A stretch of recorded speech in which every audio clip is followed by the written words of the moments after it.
Okay, let's dive into this. Welcome to today's explainer, where we're going to explore something you interact with, thousands of times a day, probably without ever consciously realizing it. Think about it. We spend massive portions of our lives staring at these glowing rectangles of glass. Actually, scratch that. We're scrolling through literal miles of content on them every single year. But what's happening behind that glass? It's not just a series of flat, static pictures. No way. It is a highly engineered, deeply psychological environment. Today, we're looking at the fluid architecture of digital motion. We'll be uncovering the invisible rules that govern how our screens behave, how they move, and how they literally trick our brains into believing that pixels have weight, mass, and geography. I want you to take a second and think about your own daily screen time. Intuitively, your brain already knows the difference between a great digital experience and a terrible one, even if you don't know the exact technical terms for it.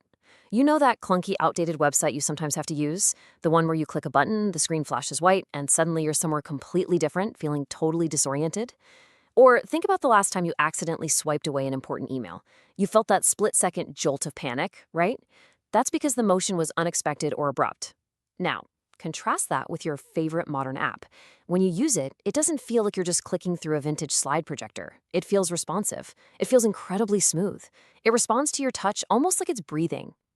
So, why do some apps feel genuinely alive while others just feel like dead, static brochures? Well, the answer lies entirely in how they handle motion. So that brings us to section 1, beyond the flat screen, the illusion of the digital space. To really grasp this illusion, we have to fundamentally shift how we think about our devices. Our screens are not just flat display panels anymore. Through this super clever use of animation, timing, and spatial logic, designers have actually transformed them into kinetic environments. It's a deliberate illusion, basically a magic trick played on our cognitive mapping systems, designed to make a flat 2D surface feel like a fully realized 3D room that you're navigating through. And this brilliantly illustrates the core shift in modern interface design. On the left, we've got the old standard, rigid design. It's totally static, you click and bam, instant cut to a new state. The problem with instant cuts is that they are deeply unnatural to the human brain. In the real world, things don't just instantly teleport, right? They move through physical space. When digital interfaces teleport, we experience these micro moments of disorientation. It's kind of like walking through a door in your house and suddenly waking up in a completely different building. Your brain desperately has to figure out, wait, where did I just go and how do I get back? Now, look over at the right side, fluid architecture. Here, motion is totally continuous. It uses guided motion to lead your eye seamlessly from one state to the very next. It's incredibly intuitive, almost like walking naturally down a continuous hallway. By actually showing you the physical journey of the digital object, it completely eliminates that awful feeling of being lost. Moving right along to section 2, defining fluid architecture, demystifying the concept. We all intuitively understand that super satisfying feeling of a well-designed app, but let's really anchor our understanding in the actual structural theory behind it. Fluid architecture is the underlying framework of digital motion designed to mimic physical physics and psychology, transforming abstract UX and UI into a tangible environment. Let's break that down for a second because it is packed with meaning. Mimic physical physics. This literally means adding gravity, friction, and momentum to digital pixels. Have you ever scrolled really fast and just let go? The screen doesn't just stop instantly. It glides to a super smooth halt, exactly like a physical wheel would coast to a stop. Or when you pull down to refresh your social media feed, there's that distinct rubber band resistance. It mimics real-world tension right before it snaps back into place. This design philosophy solves the profound problem of abstract digital space by giving our very physical human brains something tangible to hold on to.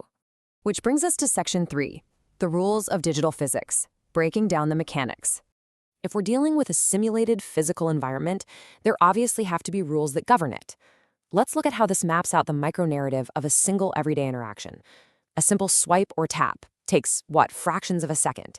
But architecturally, it's a full 3-act play running silently right under your fingertips. Now, what's really interesting about this slide is how it breaks down that journey. Step 1 is user intent. You touch a card, an image, or an app icon. The system acknowledges this instantly, maybe with a slight visual compression. It's exactly like a physical button being pressed down under the heavy weight of your thumb. Step 2 is spatial expansion. Think of tapping a tiny album cover in your music app. It doesn't just disappear while a new page awkwardly loads. Instead, that specific little square physically expands outward and upward to fill the entire screen. It's communicating to your brain that the small card and the big page are the exact same physical object. Finally, step 3 is the seamless transition, where the rest of the environment shifts away completely naturally, maybe sliding down or fading out, to give complete focus to your new primary task. It is a highly deliberate, beautifully choreographed dance. So the crucial point is this. Motion creates spatial awareness. I really want to emphasize this. Back in the early days of app design, people actually thought animations were just decorative. Fun little visual garnishes just to make things look pretty. That is completely wrong. Motion is deeply structural. Think about a standard app menu. If you tap an icon and a drawer slides out from the left side of your screen, your brain instantly maps it.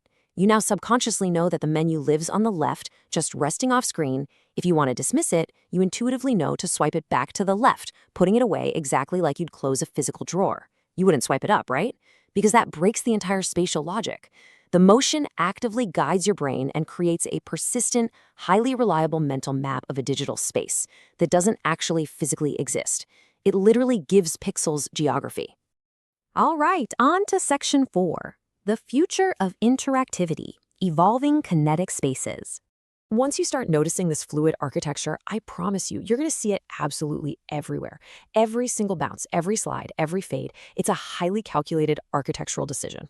But the technology of our screens is changing incredibly fast right now, which means the spaces we interact with are changing right along with it. Let's move to and see how this builds across an evolutionary timeline. In the past, we basically just had static web pages. Information was locked in these rigid little grids, and navigation meant completely destroying one view just to slowly load another.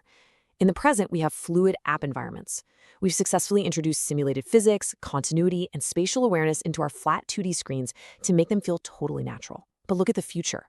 Fully kinetic, immersive spaces. As we rapidly move into spatial computing, augmented reality, and mixed reality headsets, we are no longer confined to a glowing rectangle in the palm of our hands. The fluid architecture that was pioneered on our smartphones is now literally jumping off the glass and being perfectly mapped onto our actual physical living rooms, our offices, and our workspaces. Which leads us to this final, really profound question to consider today. When our digital spaces become fully fluid, completely obeying the rules of physics, momentum, and spatial logic, where do the boundaries of the screen actually end? Think about it. If a digital interface floating right there in your living room reacts to your hand with the exact same visual weight, shadow, and friction as a physical coffee mug sitting on your actual desk, well, the line between digital motion and physical reality becomes to blur entirely.